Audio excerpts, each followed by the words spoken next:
Alors, on vous le disait, à la une de l'actualité aujourd'hui, c'est cette 162e session du Conseil des ministres des Affaires étrangères de la Ligue arabe. Il commence aujourd'hui. Plusieurs dossiers seront traités. Justement, nous allons en parler avec notre invité Raouf Ghafar, notre analyste politique. Bonjour.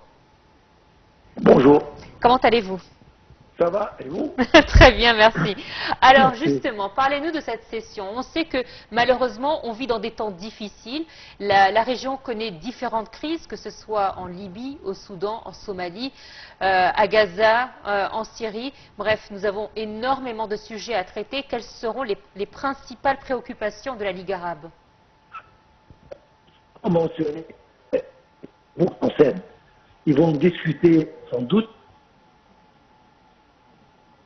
de ce livre à la bande de Gaza, et ça a commencé maintenant à la Cisjordanie. Donc, ils vont essayer de empêcher un peu ce qui arrive et l'escalade qui arrive d'un côté. Donc ça, c'est un dossier très important qui va être sans doute discuté à profondeur.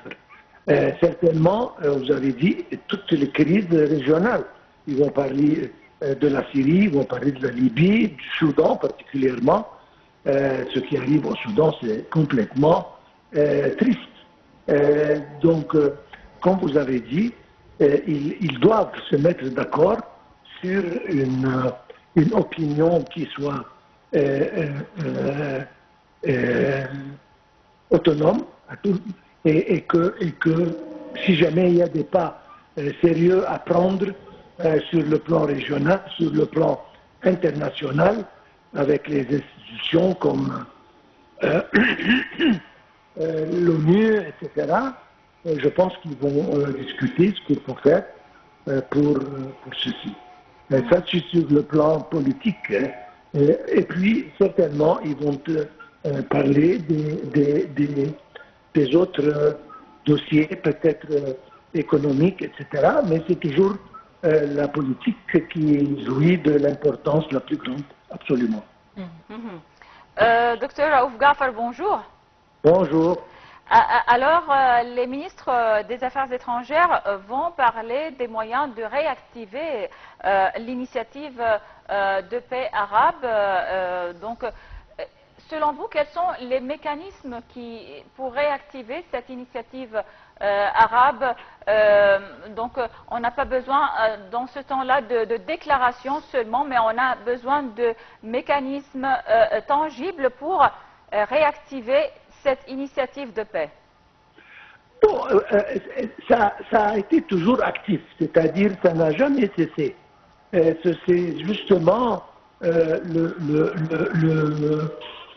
l'État palestinien qui est l'État, je m'excuse, israélien, qui essaye de décaler un jour, une semaine, etc. C'est vraiment quelque chose d'incompréhensible. C'est-à-dire les pays arabes ont fait tout ce qui est possible sur le plan, comme je dis, arabe, sur le plan régional, sur le plan international. Ils ne cessent pas à parler ici, s'entretenir là avec tous les joueurs, disons, que ce soit l'Europe, que ce soit l'Amérique, et je pense que la situation est toujours active et justement que le Premier ministre. Alors, docteur Raouf, est-ce que vous êtes avec nous? Comment? Oui, bien, on a eu un problème de son, donc c'est pour ça que je vous pose la question. Est-ce que vous étiez toujours avec nous? J'étais toujours. Très bien, avec plaisir, avec notre plus grand plaisir. Alors, vont assister également à cette réunion de hauts responsables et des personnes de premier rang, tels que le ministre turc des Affaires étrangères, le haut représentant de la politique extérieure et sécuritaire de l'Union européenne, le commissaire général de l'UNRWA, ainsi que la coordinatrice principale de l'aide humanitaire et de la reconstruction à Gaza.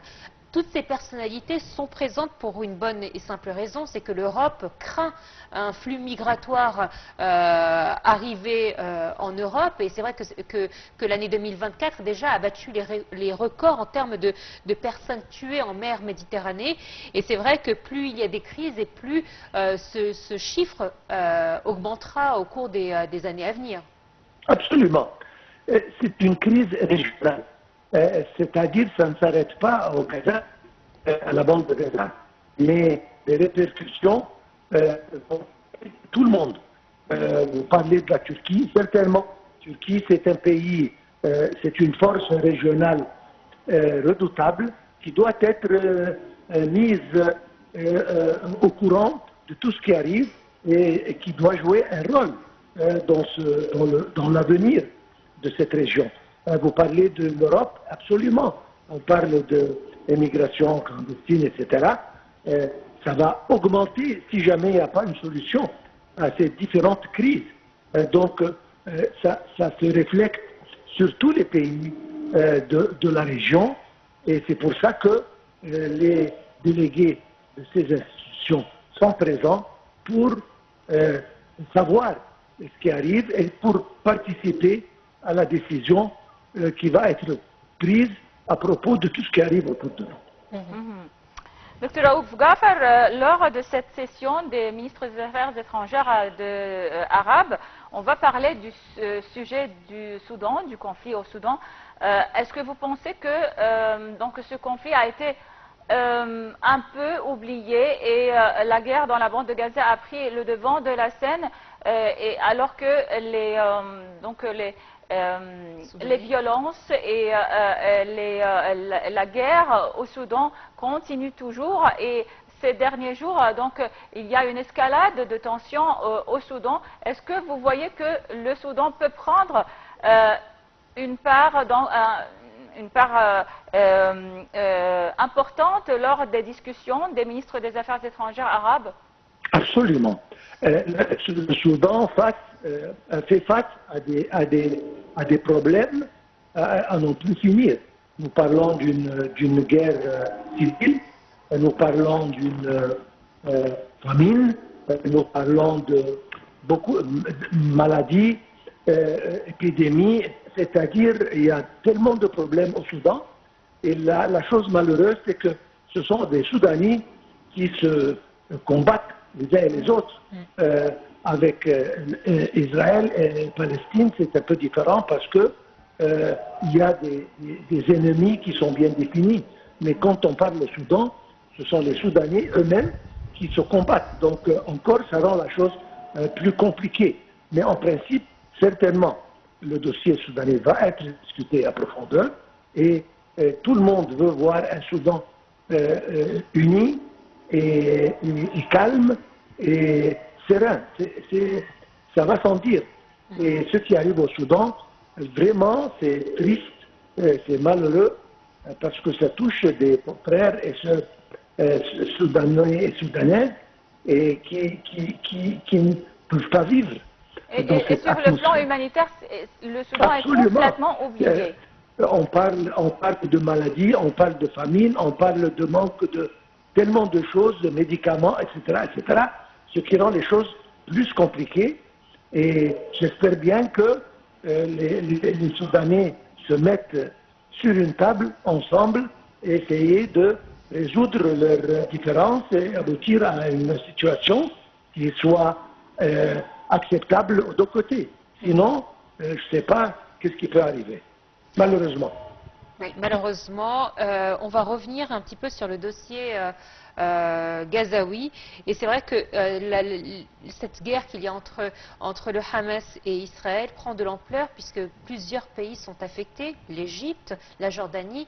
La Cisjordanie occupée est aujourd'hui très touchée, mais aussi le Liban. Il y a une montée de violence tout autour des frontières. Et c'est vrai que ceci pose problème, sachant qu'on a l'impression que la communauté internationale font les sourds-muets face à cette montée des violences. Et Israël, c'est ce que bon lui semble et n'écoute personne. Nous savons que, à mon opinion, le problème, c'est dans la personnalité du Premier ministre. Il sait que son avenir est en danger si jamais il quitte son poste. Il sait ce qui peut lui arriver. C'est pour ça qu'il essaye de maintenir son poste à n'importe quel coût. Et ça, c'est très malheureux parce que ça se reflète sur son pays et sur les pays de voisinage. Donc, c'est une situation vraiment unique d'avoir une seule personne qui rouspète et c'est elle qui cause toutes les difficultés et met tous les obstacles devant les négociations et les pourparlers, etc. Donc, il doit être sujet à des pressions énormes, surtout de l'Europe et de l'Amérique. Je pense que le monde entier est contre ce qui arrive et contre le comportement du Premier ministre israélien et on doit trouver un moyen de le forcer, je ne sais pas comment, mais pour prendre des décisions saines pour le mieux de son pays et des Palestiniens et de tous les pays de voisinage. Docteur Raouf Gaafar, vous êtes analyste politique. Merci à vous. C'est toujours un plaisir de vous avoir avec nous sur Night Time International pour nous parler de l'actualité régionale. On enchaîne avec un autre segment des commentaires avec une information importante. Oui, c'est concernant la modernisation de la première ligne du métro du Caire. Et sachez que l'autorité nationale des tunnels a signé le 1er septembre un contrat avec un nombre d'entreprises pour moderniser les systèmes d'opération de la première ligne du métro du Grand Caire. Les détails dans ce compte rendu.